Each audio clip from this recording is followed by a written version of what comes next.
সন্তান জন্ম দেওয়ার সময় যেটা করা লাগে ওইটা অধিকাংশ মানুষের আমার মনে হয় ওর দোয়ায় জানা নেই। রংপুরে এক মাহফিলে গিয়েছিলাম, এক মুরব্বি এসে বলছে, হুজুর আসসালামু আলাইকুম। চেহারা দেখে তো মনে হচ্ছে অনেক বয়স, কি ছেলে মেয়ে আছে আপনার? হ্যাঁ। কয়টা? 9টা। 9টা ছেলে মেয়ে হয়ে গেছে। দাদা বলে আগে ডাকলাম, বললাম দাদা সন্তান জন্ম দেওয়ার সময় একটা দোয়া পড়া লাগে, একটু বলেন দেখি। বলছো হুজুর দোয়া এখনো পড়া হয়নি। তো ও দোয়া এখনো পড়েননি, 9টা জন্ম দিয়েছেন, আবার কবে পড়বেন? অথচ ওই দোয়ার ভেতরে মারাত্মক 2টা কথা আল্লাহকে বলা হয়। বিসমিল্লাহি, আমি আল্লাহর নামে আরম্ভ করছি আজকের বাসর রাত, আজকের এই সংসার। আল্লাহুম্মা জান্নিবিনা শাইতান ও জান্নিবিশ শাইতান মা রাযাকতানা। আমি এবং আমার স্ত্রী দুইজনেই শয়তান থেকে আল্লাহর আশ্রয় চাই, এবং আমাদেরকে রিজিক হিসাবে আল্লাহ তুমি যা দেবে সন্তান আদি ওগুলো যেন শয়তান থেকে নিরাপদ থাকে, মুক্ত থাকে। এ দোয়াটা আপনি কি খেলাসূরা মনে করেন? নবীজি নিজে শিখিয়েছেন এটা। আজ আমাদের স্ত্রীগুলো যে 4টা গুণ দেখে বিয়ে করার দরকার ছিল, প্রথম 3টা হয়তো অনেকেই দেখে, হ্যাঁ বংশ দেখে, তার সৌন্দর্য দেখে, তার সম্পদ দেখে। 4 নাম্বার যেটা না দেখলে হবেই না, সেইটা আমার দেখার ভেতরে নেই। এই জন্য অধিকাংশ পরিবারে আজ জান্নাতের কাঙ্ক্ষিত সুখ নেই। পরিবারগুলো আজ জাহান্নামের অগ্নিকুণ্ডে, মনে হচ্ছে অগ্নিকুণ্ড জ্বলছে, জাহান্নামের আগুন জ্বলছে। এখানে একটা দোয়া শেখায়, আমি স্বামী, প্রত্যেকে স্বামী যারা আছেন তারা দোয়া করবেন, রব্বানা হাব লানা মিন আজওয়াজিনা ওয়া যুররিয়াতিনা কুররাতা আয়ুনি ওয়াজআলনা লিল মুত্তাকিনা ইমামা।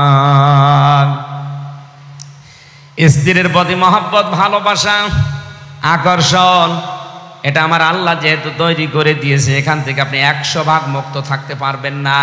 কিন্তু সাবধান, এদের পেছনে থাকতে গিয়ে যেন আপনার বিশাল জীবন আখিরাত নষ্ট হয়ে না যায়। এই জন্যে তাফসীর মাহফিলের আয়োজন।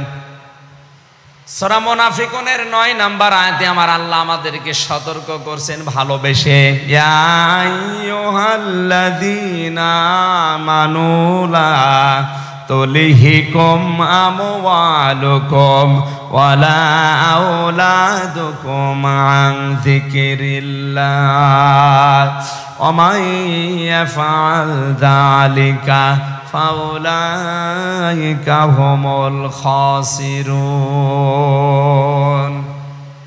ওহে যারা ঈমানের দাবি করো, আমি তাফসীরে আয়াতটা পড়তে গিয়ে দেখেছি 89 বার কোরআনে আল্লাহ এই শব্দটা দিয়েছেন। কতবার? মুফাসসির লিখেছেন আল্লাহ পাক যখন এই আয়াত দিয়ে মানুষকে ডাকেন, বিশেষ করে ঈমানদারকে, তখন তার কুদরতি হাত এভাবে উঁচা করে ডাকেন, ইয়া আইয়ুহাল্লাযীনা আমানু। জোরে বলেন সুবহানাল্লাহ। ডাক দেন মায়া দিয়ে, মহব্বত দিয়ে। লা তুলহিকুম আমওয়ালুকুম ওয়ালা আওলাদুকুম, হালাক হয়ে যেও না, গাফেল হয়ে যেও না, উদাসীন হয়ে যেও না, ধ্বংস হয়ে যেও না। তোমাদের সম্পদ আদি আর সন্তান আদির পেছনে পড়ে আমি আল্লাহর জিকির থেকে, এখানে আন জিকিরিল্লাহ, আই আন আমরিল্লাহ, আল্লাহর আদেশ থেকে। ওয়া মান ইয়াফআল যালিকা ফাউলাইকা হুমুল খাসিরুন।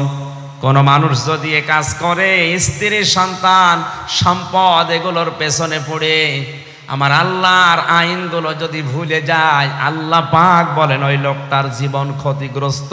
বলেন নাউজুবিল্লাহ। এই আয়াতটার সাথে আমি বাংলাদেশ এবং বিশ্বের অন্যান্য মুসলিম অনেকগুলো দেশের সাথে মিলিয়ে মিল পাই না। আমি রিমান্ডে যখন ছিলাম, আমি নাম নিলাম না, এক হিন্দু অফিসার আমারে, উনি বলছিল আমি মিশন ওমানে ছিলাম, 2 বছর ওখানে আমি ছিলাম। যে হোটেলে খাবার খেতাম, খুব ভালো করে মিলাবেন, 2টা বছর আমি ওই হোটেলে খাবার খাই, ওদের ভাষা আমার আয়ত্ত হয়ে গেছে। এই 2টা বছরের ভেতরে দেখলাম ওই দোকানে যে খাবার দিয়ে যায়, পানি দিয়ে যায়, তরকারি দিয়ে যায়, ওই ছেলেটা হচ্ছে দোকানদারের ছোট ছেলে। দোকানদার বসে ক্যাশ কাউন্টারে বসে টাকা গুনতেছে, আর ওই ছেলেটা সারাদিন ডিউটি করে, ওই কাজ করে, পানি দেয়, তরকারি দেয়, ভাত দেয়, এভাবে করে। ওনার একদিন জিজ্ঞাসা করলাম, আপনার নিজের ছেলে, আপনি এত বড় দোকানের মালিক, এত টাকা পয়সা, আপনার ছেলেটাকে ভালোভাবে লেখাপড়া করিয়ে একটা ভালো জায়গায় তুলে দিতে পারেননি? লোকটা ওনার ভাষা দিয়ে আমারে বুঝিয়েছে। কোরআনের একটা আয়াত পড়ে, সূরা তাগাবুনের 14 নম্বর 15 নম্বর আয়াত, ইয়া আইয়ুহাল্লাযীনা আমানু ইন্না মিন আযওয়াজিকুম ওয়া আওলাদিকুম আদুওয়াল লাকুম ফাহযারুহুম ইলা আখিরি আয়াত। আমি সহ এখানে যত মানুষ বসে আছি সবার জন্য ওই হিন্দু অফিসারের কথাটা মনের ভেতরে লাগবে, আপনি ভালো করে শোনেন। উনি আমারে বলছিলেন, ওই যে ওমানের ওই দোকানদার আমাকে বলছে, আপনি কোন দেশে বাড়ি আমি জানি না, আপনি জাতিতে কি আমি তাও জানি না, কোরআনের যে আয়াত পড়লাম আপনি কি বুঝেছেন? ও হিন্দু বেটা, ওর কোরআনের অনেকগুলো আয়াত দেখলাম ওর মুখস্থ আছে, আমি তো নিজে হাফেজ। ও যে সমস্ত আয়াতগুলো বলছিল আমি থ হয়ে গেছি রিমান্ডে। কি বলে এটা হিন্দু মানুষ? আমার তো মনে হয় যতগুলো আয়াত আমার সামনে 10 দিন রিমান্ডে পড়েছে, ওর প্রায় 2-3 পারা কোরআন মুখস্থ হয়ে আছে। আমারে বলছে, হুজুর এই দোয়াটা, এই আয়াতটা যখন পড়েছে সূরা তাগাবুনের 14 এবং 15 নম্বর আয়াত আমারে শোনালো।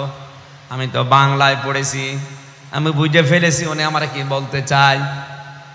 দোকানদার আমাকে বলতে চেয়েছে, হে আল্লাহর বান্দা, আল্লাহ পাক আমাকে কোরআনে কারিমে জানিয়েছে অবশ্যই তোমাদের স্ত্রী, তোমাদের সন্তান তোমাদের মাঝে মাঝে তোমাদের জন্য শত্রু হয়ে দাঁড়াবে, সুতরাং তাদের সম্পর্কে সতর্ক থাকবা। এটা আমার সন্তানের প্রতি আমার কিছু দায়িত্ব আছে। একে জন্ম দেওয়ার পরে আমি এর একটা সুন্দর নাম রেখেছি, আহমেদ আলী। কি নাম? এর নাম রেখেছি আহমেদ আলী। 2 নম্বর, একে যতটুকু পারি আমি দিনের শিক্ষা দিয়েছি। হ্যাঁ, ইসলাম মানতে গিয়ে যতটুকু দিন জানা লাগে ও জানে। 3 নম্বরে, ওর একটা কর্মজীবন তৈরি করে দেওয়া দরকার, হালাল। আমার যতটুকু সামর্থ্য ছিল আমি তৈরি করে দিয়েছি। তাই বলে তো আমি ওর জন্য ঘুষ দিয়ে বড় জায়গায় চাকরি দিয়ে আমার আখেরাত নষ্ট করতে পারি না। এরকম বাবা দেশে নেই। নিজের সন্তানের যোগ্যতা নেই, এরপরে ওপরে টাকা পয়সা দিয়ে এমন জায়গায় বসিয়েছে, টাকা দিয়ে ঘুষ দিয়ে। আমি বেশি বলে ফেললাম, এই কথা বলে না কেন? এ বাবা কিন্তু জানে যে চেয়ারের যোগ্যতায় আমার ছেলে নেই, এরপরও ঘুষ দিয়ে ওই জায়গাটা, ওই চেয়ারে তাকে বসিয়ে চেয়ারটায় বসে আরো আজে বাজে কাজে, অবৈধ কাজে আঞ্জাম দিচ্ছে ওর ছেলে, কারণ চেয়ারের যোগ্যতা তো ছেলের নেই। দোকানদার বলছে, আল্লাহর বান্দা, 4 নাম্বার, ওকে আমি একটা সৎ পাত্রী দেখে পাত্রস্থ করেছি, ওকে আমি একটা সৎ পাত্রী দেখে বিয়ে দিয়েছি। নবীজি আমাকে 4টা দায়িত্ব দিয়েছিল, আমি পুঙ্খানুপুঙ্খানুভাবে আদায় করলাম। ওর জন্যে দুনিয়াদার হয়ে আমি তো জাহান্নামে যেতে পারি না। আপনি হিসাব করে মিলান তো বাংলাদেশের সাথে।